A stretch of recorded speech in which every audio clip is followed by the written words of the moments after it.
Bueno, continuando con los mitos del rey Arturo, vamos a continuar con una nueva serie, con un nuevo libro que se llama La Dama del Lago y el Secreto de Avalón.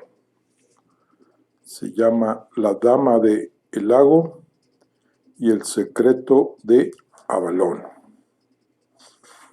Vamos a ver lo que es el primer capítulo, que se llama El Rey Caído. Bueno, iniciamos. El rey Ban de Benoic se abrió paso a través del bosque, sumido en las tinieblas de la noche. Poco le quedaba ya en el mundo, salvo la vida de su esposa Elaine y su hijo Galahad. Apenas un bebé que ella apretaba contra su pecho, protegido por un viejo capazo de esparto. Ban podía oír a su espalda la respiración de Elaine, que corría casi sin aliento, a pesar de lo cual la fuerza con la que se aferraba a su mano no menguaba en ningún momento. Sabían los dos que Claudas, soberano del vasto territorio de Jaula, y el hombre que les había arrebatado todo cuanto poseían, no tendrían piedad de ellos, como tampoco la había tenido cuando decidió matar al rey Bojores, hermano de Ban, y hacer desaparecer a sus hijos para que no pudieran reclamar nunca el trono de Gaunés.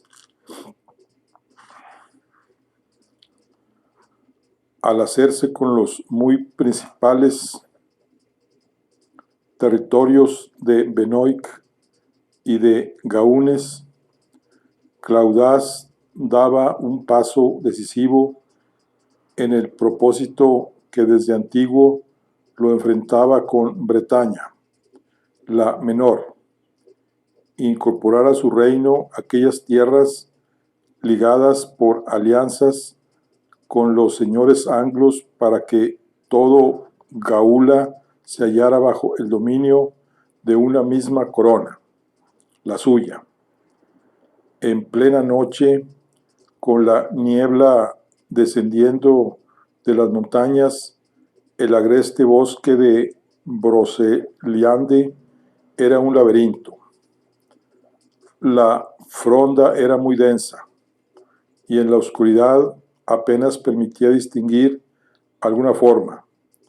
Los perseguidores del rey Ban habían confiado la labor de caza a una jauría de hábiles sabuesos que corrían a través del boscaje con soltura, guiados por su olfato y espoliados por la emoción de la persecución. Sus ladridos resonaban en las tinieblas brumosas, mezclados con los gritos de los hombres que les daban órdenes y con el trote de los caballos. Los fugitivos coronaron una pequeña loma, desde donde Ban se volvió un instante. Habían alcanzado los límites del reino de Benoic, marcado en esa dirección por aquel bosque espeso y enigmático, poblado de viejas leyendas sobre druidas y criaturas de otros tiempos. Desde ahí todavía era posible ver lejos, en el horizonte, la luz temblorosa, apenas un punto encendido en la noche, del incendio que devoraba su morada, el castillo de Treves, como un recordatorio constante de la ruina que le había sobrevenido. No había podido dejar de ver durante toda su vida que la fortaleza que había sido su hogar y el de su familia agonizaba lentamente pasto de las llamas. ¿Puedes seguir?, preguntó a su esposa. Por toda respuesta, ella le apretó la mano. Dándose ánimo el uno al otro, volvieron a ponerse en marcha hacia lo más profundo de la floresta de Broselinde. No pasó mucho tiempo antes de que oyeran un aullido a su espalda. Los sabuesos habían encontrado su rastro. Apretaron el paso al ver el resplandor de antorchas pendientes abajo y escuchar los gritos de sus perseguidores. Van tiró de Elaine cuesta arriba. Recogido dentro del capazo, el niño seguía durmiendo. Bendito fuera. Si irrumpía a llorar, podían darse los tres por muertos. El terreno se iba volviendo más abrupto, pues se encontraban a los pies de las montañas. Si él no había errado el camino, deberían alcanzar pronto el claro del lago que habían ido a buscar. Un hermoso lago de agua calmas, situado en un valle alpino que solo frecuentaban los pocos cazadores que se molestaban en buscar presas tan adentro de aquel bosque misterioso. Junto al lago nacía una estrecha senda que se adentraba en las montañas y conducía a la vertiente opuesta. Y en el punto más alto del camino se encontraba una torre de defensa, abandonada desde antes de los tiempos de su padre, el rey Lanzarote, tan antigua que ya nadie la recordaba. Si lograban llegar a ella y esconderse en sus ruinas, tal vez vivirían para ver un nuevo día. Entonces intentarían llegar al mar y cruzarlo hasta Logres, donde el rey Arturo, su aliado y buen amigo, les daría amparo. Habían recorrido ya un buen trecho cuando unos feroces ladridos atronaron a sus espaldas, mucho más cerca de lo que esperaban. Apresurándose, los fugitivos alcanzaron la última maraña de ramas y arbustos, detrás de la cual se abría por fin el claro. Ahí se agazaparon por un momento para estudiar la situación. El lago se extendía entre altas cimas, con la superficie oscura del agua moteada de estrellas, lisa y perfecta, como el mejor cristal.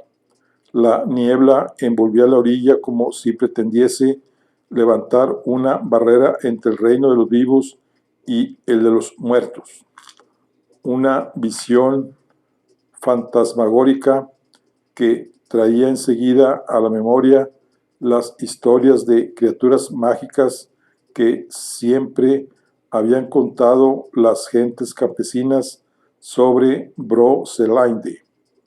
El rey no pudo evitar un escalofrío mientras la reina hacía un antiguo gesto con la mano para protegerlos de lo que pudiera haber ahí. El sendero que había de llevarlos a la salvación arrancaba en la orilla, dejando el lago a la izquierda. Al otro lado, las montañas se elevaban en enormes riscos. Tenían forzosamente que salir al claro y cruzarlo al descubierto para llegar al sendero. Van se detuvo un instante para recuperar el aliento. Pidió a Elaine su último esfuerzo y cuando ella sintió, la condujo para salir al claro. Se lanzaron a cruzarlo a toda prisa. Corrían agazapados, intentando llamar la menor posible atención. La vista siempre adelante, fija en el inicio del sendero, al lado de la orilla, con el alma en vilo. Estaban a punto de llegar donde empezaba el camino cuando oyeron la respiración frenética y el trote de un par de bestias que se acercaban a la velocidad de auténticas flechas. Dos sabuesos enormes se les venían encima, con aspecto de furiosos leones. Desenvainada la espada, Van mandó a su esposa que continuara sin mirar atrás y se dio la vuelta para esperar la acometida. Una le saltó encima, buscándole el cuello, pero el otro, bien adestrado, pasó de largo. Van descargó su espada cuando el perro se levantaba del suelo y le partió la cabeza en dos mitades. Se volvió luego para ir en ayuda de su esposa y su hijo, el corazón latiéndole en las sienes. Mientras corría hacia ellos, que habían llegado a la orilla, vio que el perro se lanzaba contra Elaine y ya creía Van que la vería caer al suelo con el cuello desgarrado, cuando lo que sucedió le dejó aún más helado. En su furor, el can no alcanzó a la mujer, sino que enganchó un asa del capazo y tiró con todas sus fuerzas hasta arrancárselo a ella de las manos. Elaine chilló, horrorizada, mientras la bestia lo sacudía como si tratase de romperle el cuello a un conejo. Solo cuando ella fue en busca de una piedra, el perro soltó su captura, que salió volando hacia el lago. El capazo dio en el agua para quedar flotando de lado, en precario equilibrio, pero con el niño todavía dentro. El pequeño Galahad se despertó bruscamente y rompió a llorar. Elaine quiso ir tras él, ignorando que el perro iba a atacarla de nuevo. Como Van se percató de que el animal se preparaba para saltar sobre ella y él no lo alcanzaría a tiempo desde donde estaba, hizo lo único que podía hacer. Por desesperado que fuera, sacó su daga y la lanzó con todas sus fuerzas. La hoja se hundió en el lomo de la bestia al mismo tiempo que ésta derribaba a Lines. Ambos rodaron ya en el agua entre gemidos y cañidos. Van llegó enseguida y dejó caer su espada sobre el perro, cortándole la cabeza. Elaine yacía inmóvil en el suelo, con un golpe en la cabeza que manaba sangre en abundancia. No reaccionó a las llamadas de su esposo, si bien aún respiraba. Pálido, Van sentía que se le salía el alma a cada jadeo. Lo sacaron de su angustia los vagidos de su hijo. El capazo se alejaba lentamente, la agua adentro, flotando en delicado equilibrio sobre las aguas. Van vio agitarse las pequeñas manitas de Galahad, que asomaban por encima del borde del capazo. Empezó a desnudarse la coraza para acudir a su rescate. Fue entonces cuando el grave sonido de un cuerno hendió el aire. Un golpe trepidaba a lo largo del claro. El rey se volvió para descubrir a tres jinetes que cabalgaban hacia él. Apretó los labios. Había llegado la hora de entregar su vida por su esposa y por su hijo, puesto que los dos seguían vivos. Tenía que acabar con sus perseguidores, que Dios se encargase de lo demás.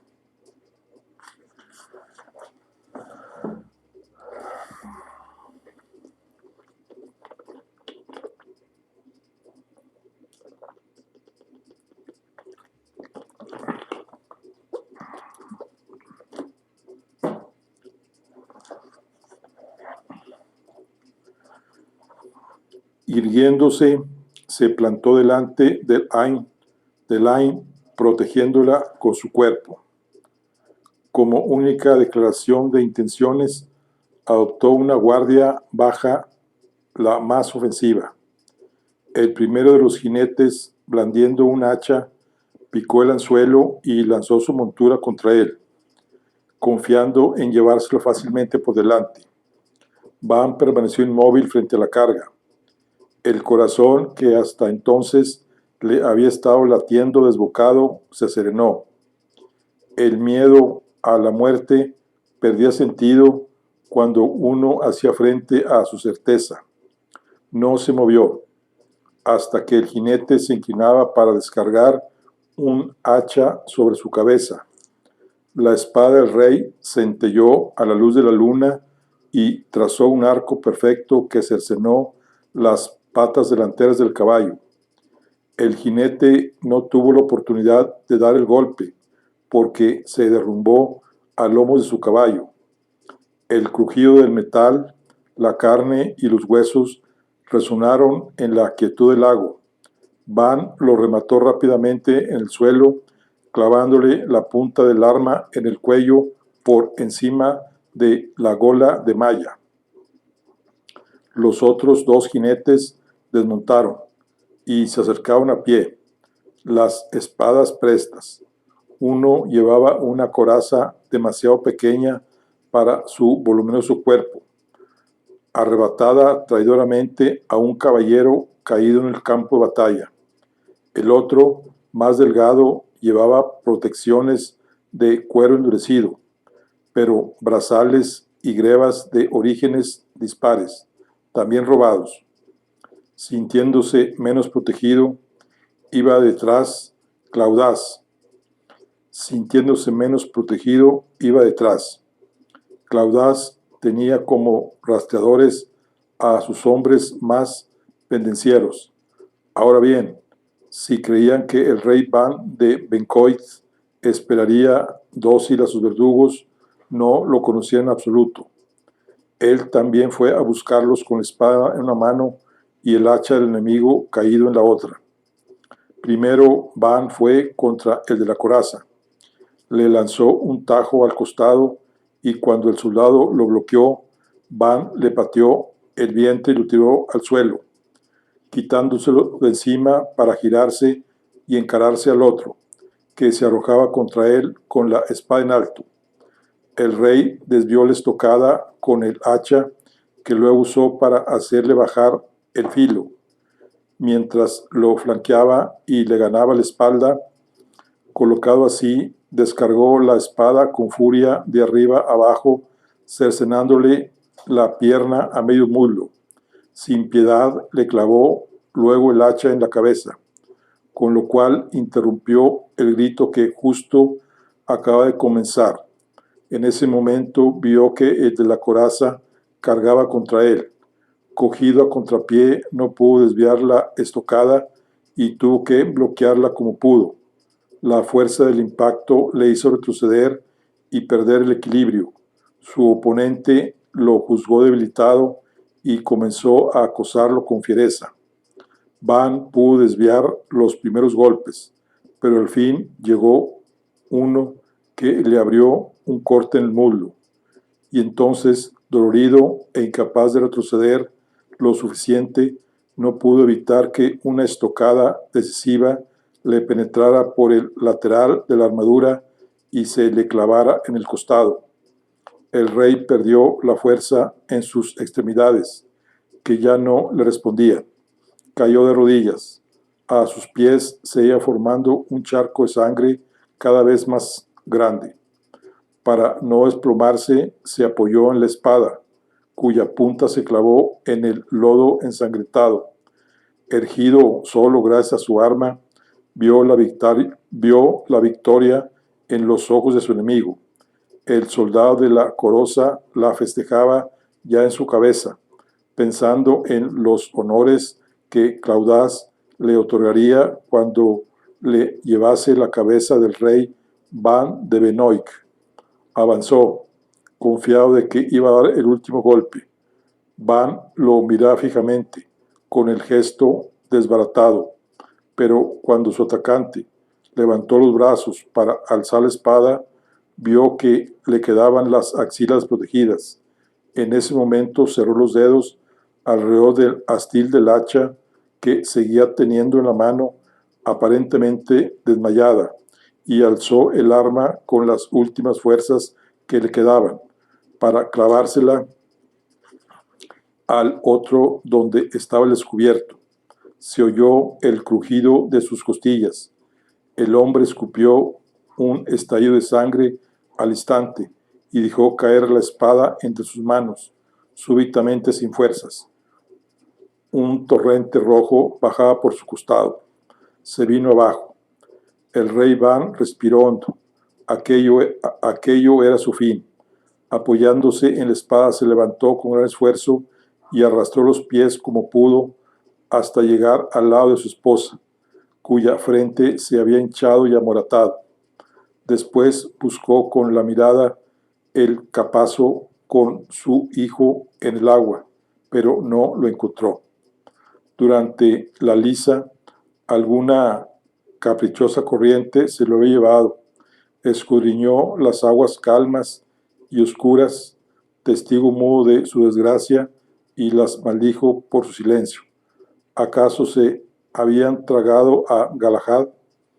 Un grito de rabia despedazó la noche en el bosque de Broceliande, espantando a los pequeños roedores, las aves nocturnas, los murciélagos, etc. Muchos animales huyeron buscando refugio lejos de aquel chillido. Cuando Van se quedó sin aliento, se dejó caer junto a Elaine.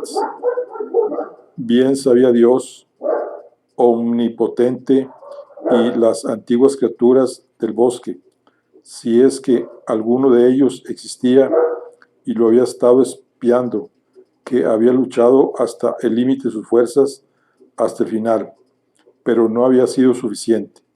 La vista se le nubló, la amarga hiel del fracaso le quemó la garganta y lo acompañó mientras se desvanecía hacia las tinieblas de la eternidad.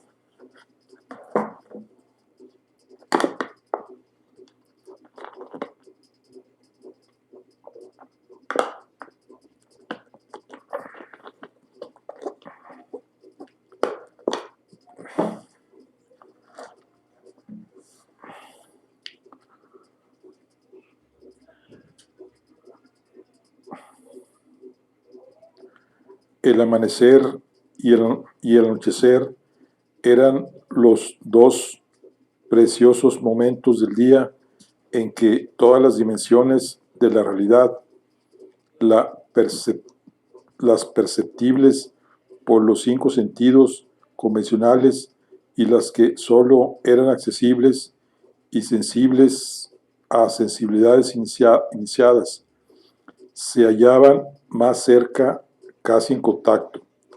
Tanto era así que las gentes por cuyas venas corría la sangre del dragón podían intuir un plano detrás del otro, como quien mira a través de un cristal y ve el reflejo mezclado con lo que hay detrás. La contemplación de ese fenómeno causaba un sentimiento de fragilidad y de éxtasis al mismo tiempo, una emoción sublime, a la vez terrible, tan hermosa, tan profunda, tan hiriente, que quien sabía percibirlo sentía el ansia de volver a ello una y otra vez para que su espíritu se removiese. Era en esos momentos cuando la antiquísima criatura llamada Nimue, en una parte humana y en otra diosa, nacida en un tiempo lejano en que el mundo era otro, solía alejarse del valle que era su refugio, para contemplar en soledad la sugerencia de ese umbral común entre los planos de lo existente. Se decía a sí mismo que era para asegurarse de que la puerta mágica de acceso a su santuario permaneciera cerrada, pero tal mentira era una máscara débil que apenas lograba disimular la verdad. Tenía miedo de dormir y de lo que podía encontrar al hacerlo, o más acertadamente, de lo que podría encontrarla a ella a través de los sueños. Huyendo de esos miedos, se llegaba hasta el antiguo templete en tiempos dedicados a una diosa de otro pueblo. El templete se encontraba en lo más profundo del valle, en el lugar donde se reunían las corrientes que bajaban de las montañas para dar nacimiento a un torrente turbulento que se perdía en las entrañas de la tierra. Era de construcción sencilla, un círculo de columnas de mármol que sostenían una cúpula cubierta de musgo y hiedra, reclamada por el bosque, convertida en una parte de él. Si el tiempo no había conseguido tumbarlo, era porque albergaba un poder ancestral que jamás descansaba. Ahí Nimue se sentía en calma y podía recordar los mejores días de antaño, cuando el mundo era joven y limpio, y el poder del dragón latía con fuerza por todas partes. De algún modo, el templete era el alma del valle, pues su poder sostenía el hechizo que impedía que los humanos vieran lo que había en el interior de las aguas del lago. En ese lugar mágico se forjaba la ilusión que protegía el refugio de Nimue de las miradas indiscretas. El centro del templete lo ocupaba una piedra tallada, un noble altar verdecido por el moho y cubierto de antiguas inscripciones. No era de mármol, ni de ningún material trabajado por los hombres.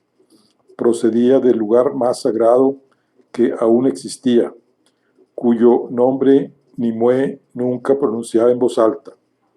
La meseta de la piedra estaba horadada, mostrando una depresión cubierta de agua.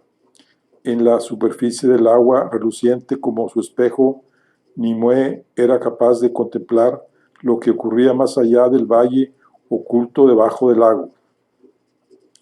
Pero no solo empleaba el espejo de agua como atalaya de centinela, sino que a veces espiaba las vidas de las gentes comunes, la vida de los otros.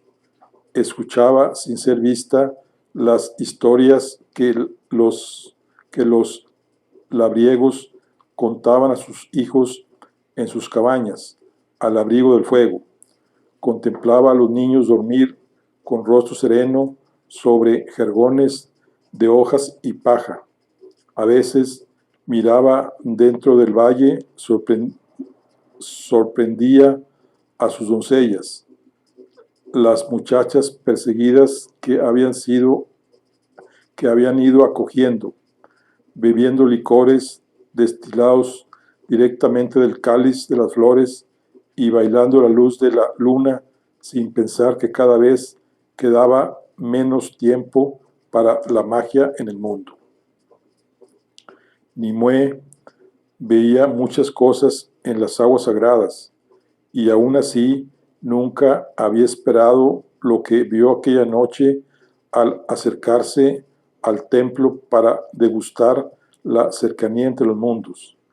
En primer lugar, llamó su atención el sentimiento de una tristeza insondable, dolorosa, que percibió en un estremecimiento del aire.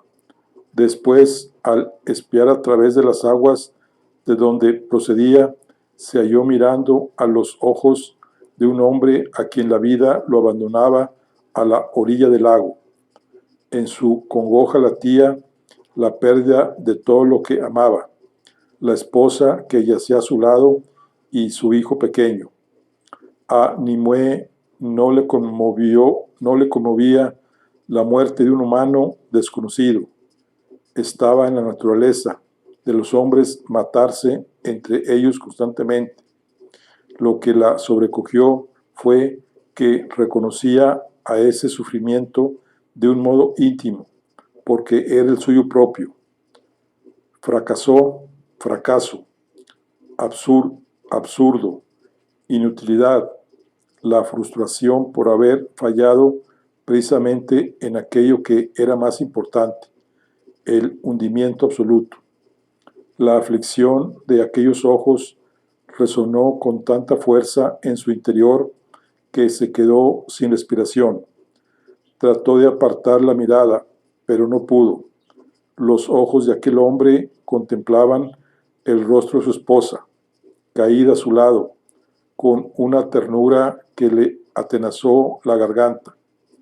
Conmovida, se apoyó en la piedra y en ese momento sintió que aquella vieja piedra se había vuelto cálida y vibrante. Estaba colmada de más fuerza como nunca en toda una era. El miedo la atenazó, tanto como la curiosidad escarbaba en sus entrañas. ¿Por qué reaccionaba con tanta intensidad la magia del lago?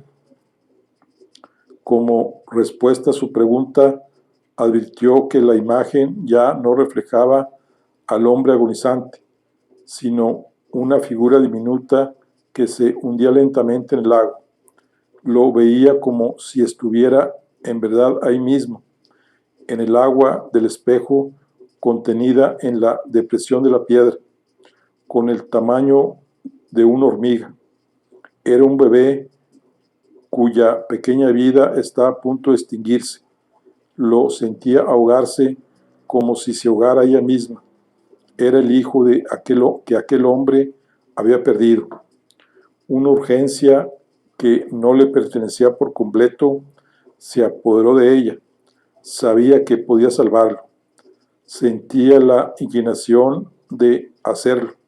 Solo tenía que meter las manos en el agua y recogerlo. Aquella piedra sagrada conectaba con las grandes corrientes de poder que recorrían el mundo y daban vida a la tierra. El aliento del dragón, y por tanto a partir de ella se relacionaban todos los planos de la realidad y era posible alcanzarlos a través de su agua mágica, pero debía rescatar a un bebé de los humanos. ¿Qué haría con él a continuación? No, no tenía sentido. Que muera, sisió, alimentándose de una llama de rencor por todo lo visto y vivido a causa de los hombres. No merece salvarse más de lo que merecemos nosotros. Pero ese pensamiento le dolió un instante después de tenerlo. Se despreció a sí misma. Si pensaba de ese modo, no era mucho mejor que quienes habían hecho tanto daño a su pueblo. Se reavivó en su pecho el dolor que había visto en los ojos del rey moribundo, el suyo propio, que nacía de la culpa de sus errores, esos que la habían obligado a ocultarse. Finalmente, Nimue se dio por vencida, hundió las manos en el espejo de agua, de modo que a través de él aparecieron en el verdadero lago. Tal era la conexión entre los mundos que permitía su magia, pues el líquido elemento fluía por todo el mundo, por todos los planos, y estaba en su naturaleza alcanzar todos los rincones, todas las dimensiones, tomando cualquier forma que fuera necesaria, conectándolo todo. Así como ella veía en el agua que tenía delante, que formando un cuenco con las manos, recogía la figura diminuta del bebé, era igualmente cierto que lo recogía en las aguas del lago. Tan pronto como sintió el peso del pequeño cuerpecito, se aflojó también la atracción del espejo y pudo ella sacar ambas manos del agua con el bebé en ellas. Conmovida, lo acogió en sus brazos y trató de despertarlo. Tenía la piel helada y pálida, los labios y los dedos amoratados. No respiraba. El miedo en que estuviera muerto se extendió por sus entrañas como una marea nauseabunda. Se percató entonces de que la piedra aún resumaba poder mágico, pues resultaba todavía perceptible. Inspirando con suavidad, absorbió todo el que pudo y luego lo exhaló sobre el bebé para impregnar su cuerpecillo y animar la chispa de vida que quedara en él. Dagda deh archai tigran piu a maulets suadats an lamps hun achpuer.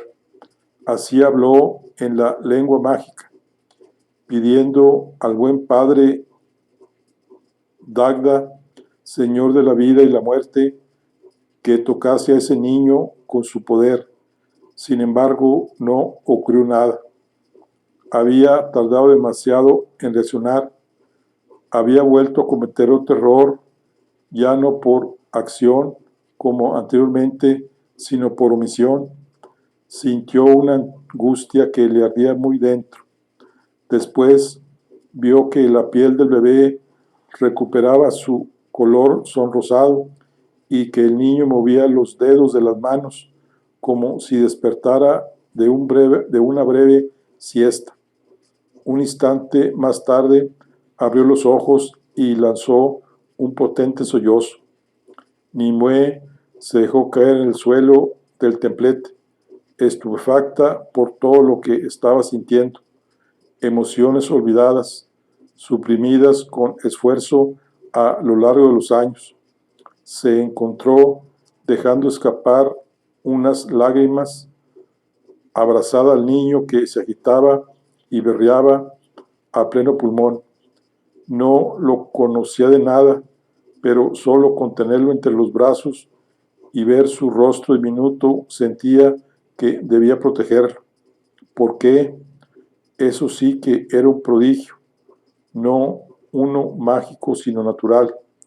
Al ver una criatura tan menuda, tan débil, que no podía sobrevivir por su cuenta, cualquier ser vivo con corazón y sangre caliente se sentía inclinado a ayudarla.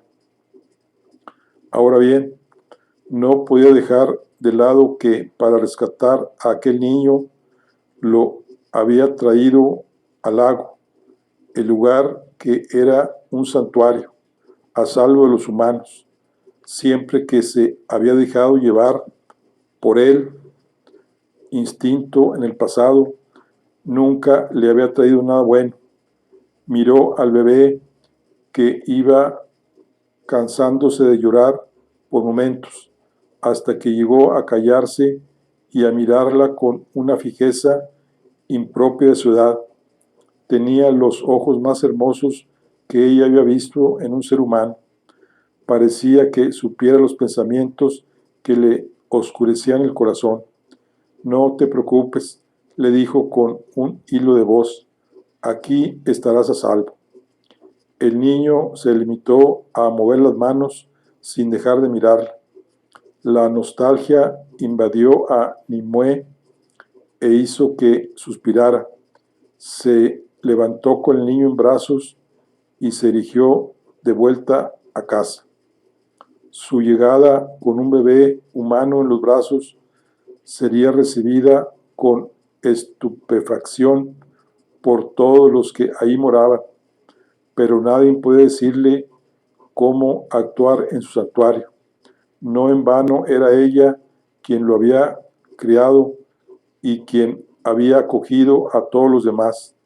No por nada la llamaban la Dama del Lago.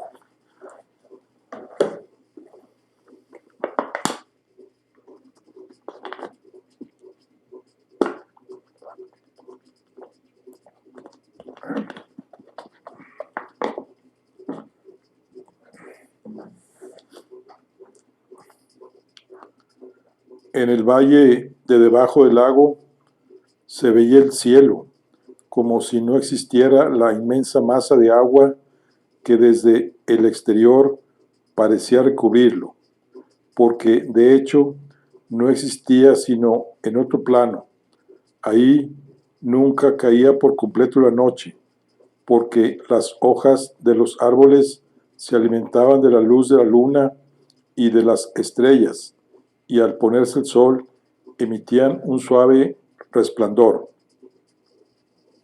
Con el niño en brazos, Nimue deshizo el camino hacia la aldea donde vivía con sus doncellas.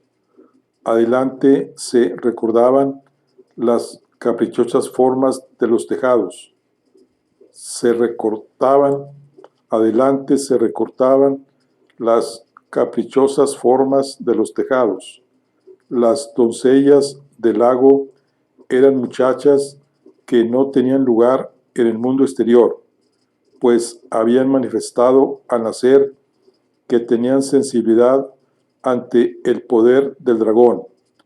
Brujas las llamaban sus convecinos, las perseguían, las quemaban vivas, las desollaban, y lo hacían por el miedo con que había envenenado sus corazones el Dios único que trajeron los señores de la guerra, que se llamaban anglos, los últimos invasores de la isla. Antaño, en tiempos de los druidas y druidesas, la gente del dragón había convivido con la sociedad de los hombres que vivían en la isla, aquellos que se daban a sí mismos el nombre de britones, poniendo su poder al servicio del bien común. Pero los recuerdos de Nimue llegaban todavía más atrás, cuando ella era joven y los hijos de dioses y humanos recorrían el mundo, realizando grandes gestas. Aquella hermosa era había terminado hacía mucho. La oscuridad había acabado por sepultarla. La dama del lago había ido acogiendo a un buen puñado de doncellas para darles protección y cobijo. Comenzó sin pretenderlo, de modo incluso renuente, al verlas llegar al bosque perseguidas igual que al bebé. Más tarde comprendió que debía formarlas para que dominaran sus dones innatos, y en más de una ocasión las había enviado en busca de otras. A menudo lamentaba no haber rescatado a más para no poner en riesgo el santuario. Pero aquel caso era distinto. No había sangre del dragón en aquel niño. Lo que llevaba en brazos era un trozo del mundo que los había acorralado en aquel refugio. Nadie buscaba a las doncellas, sino que más bien su desaparición causaba alivio. Pero en el caso de ese niño, de familia noble, acosado por enemigos, era imposible imaginar que podría traer con él. Su única esperanza era, tal vez, que todos creyeran que había muerto en el lago. Llegó a su morada, en un rincón de la aldea, cuando la noche empezaba a romperse en el cielo. Era un hogar modesto, una casona baja, de aspecto recio, hecha de piedra y madera, detrás de la cual transcurría un riachuelo. Tenía un gran hogar en el centro y un jardín desde el que contemplar el valle. Abrió la puerta con un suave empujón y encontró que una de sus doncellas había dejado el fuego encendido para que la casa estuviera caliente cuando llegara. Pasando a su dormitorio, en el interior dejó al bebé sobre su jergón. Con dedos torpes al principio le quitó la ropa con la que lo había encontrado y luego lo envolvió en una de sus blusas. «Vamos a averiguar tu nombre», le dijo. Cuando uno tiene su propio nombre, es dueño de su destino. Ese será mi primer regalo. Miró al niño a los ojos. El Dios único había apartado a los hombres del poder esencial de las palabras y ya no podían ponerse los nombres que le correspondían, los que los protegían y les otorgaban la voluntad para moverse por el mundo. Le tocó la frente con la punta de los dedos. Vio en él determinación, fuerza y carácter indómito. Se dio cuenta de que podía leer su linaje en su sangre, pues era un linaje que conocía. Aquel era el nieto del rey Lanzarote de Benoy. Tragó saliva, acongojada. Comprendía de repente que aquella noche había contemplado la caída de un reino, la muerte de un rey, el fin de una estirpe. El hombre que había muerto a orillas del lago era el rey Ban. Ella había visto pasar muchos señores, duques y soberanos, y sabía que aquella era una familia de hombres buenos, de monarcas queridos por su gente, una familia que no merecía perderse en el olvido. «Te llamas Lanzarote», le dijo estremecida. Por primera vez, el niño rió como si la hubiera entendido.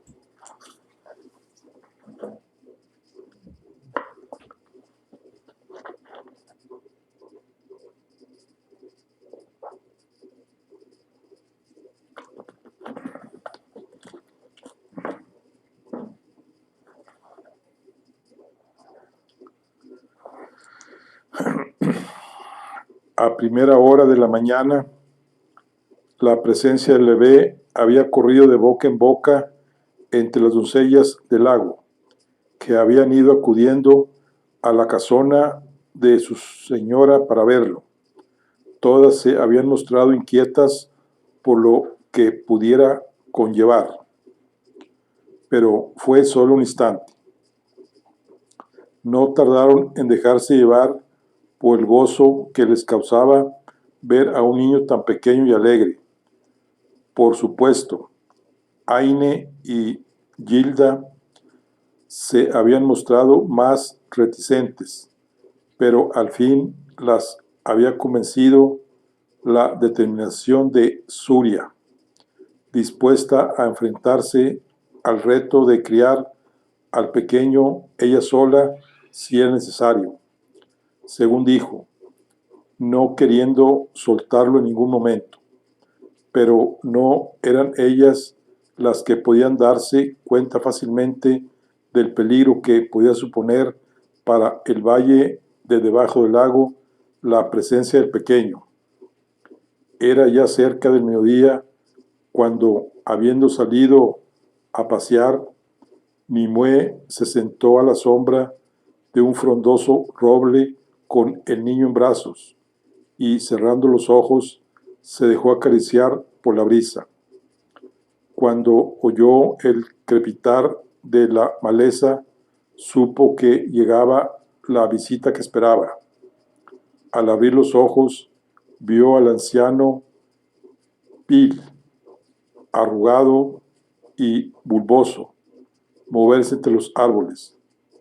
Duro como un tronco, parecía una raíz en movimiento, una raíz con orejas retorcidas y desiguales, cejas pobladas y muy largas, iluminado por el resplandor cálido de unos ojos amarinos.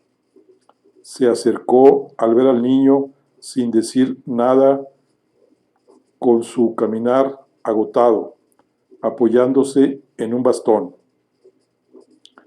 Era un hijo de la tierra, tal vez de los últimos que quedaban en el mundo de los humanos, una criatura del bosque nacida con la sangre del dragón. Había visto morir a muchos de los suyos y huir a todos los otros hacia el oeste, en busca de las brumas oceánicas que prometían la salvación. Cuando llegó el momento de exiliarse, él era demasiado viejo y estaba demasiado cansado. Llegó hasta Broceliande buscando un túmulo en cuyo corazón echarse a dormir para siempre.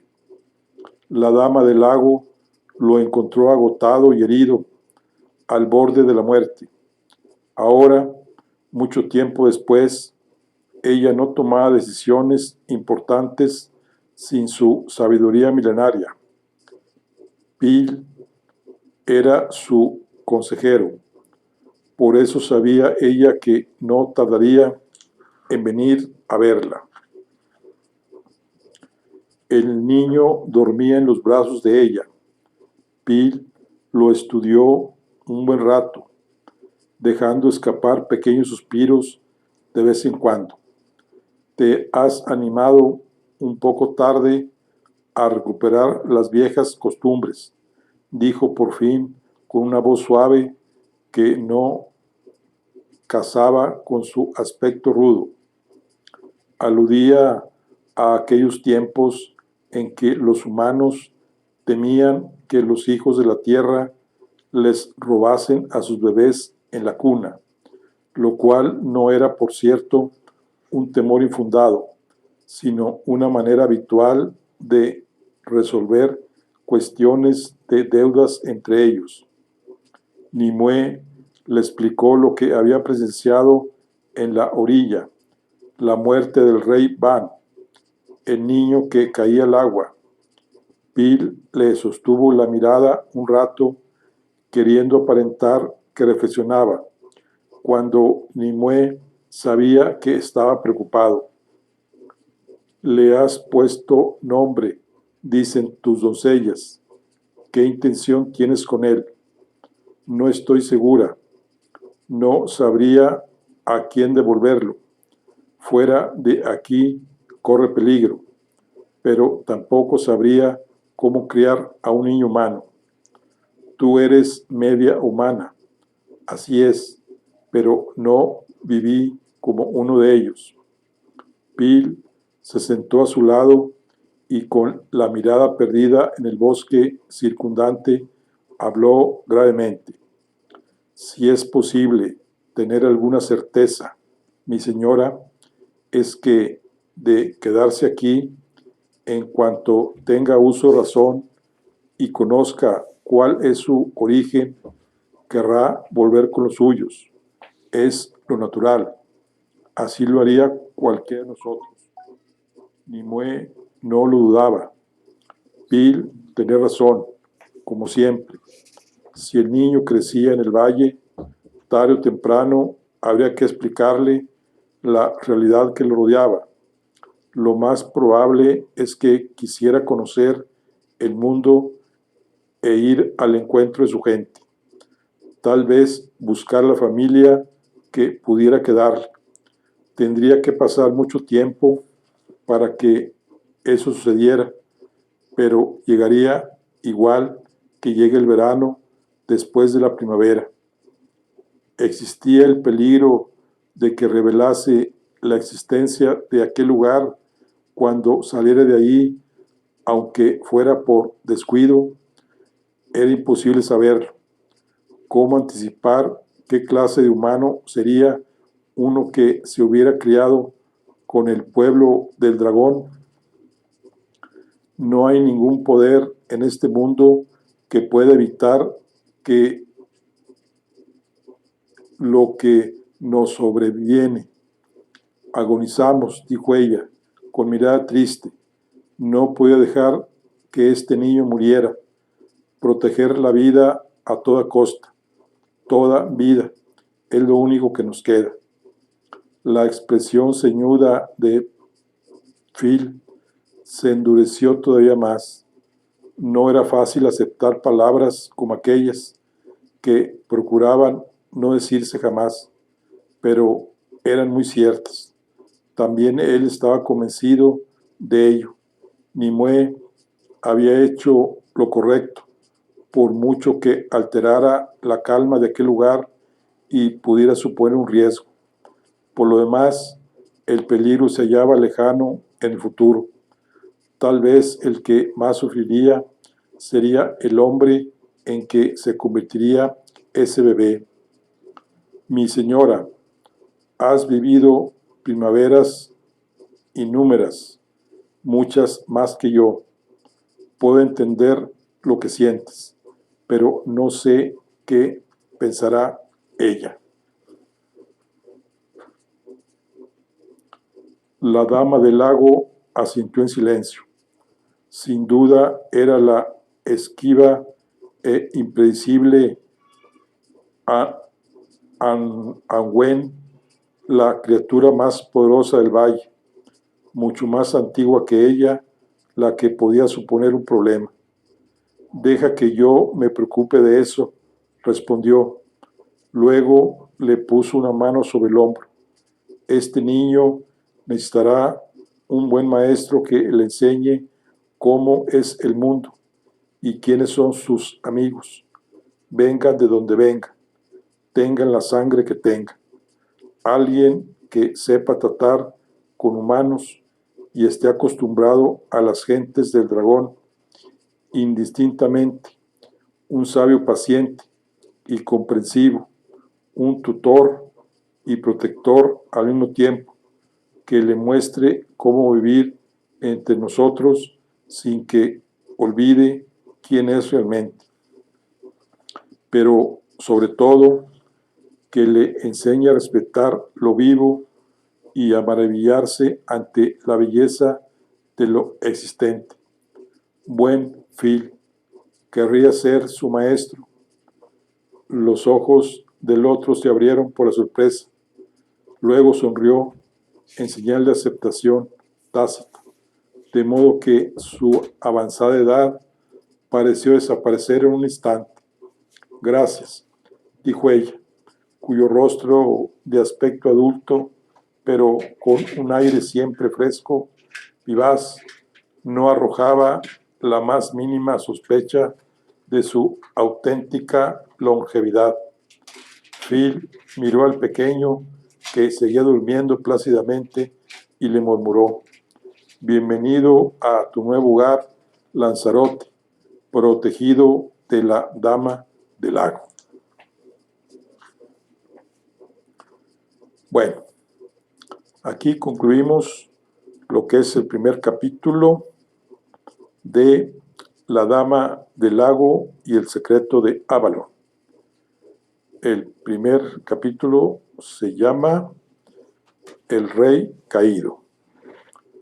Nos vemos en la siguiente.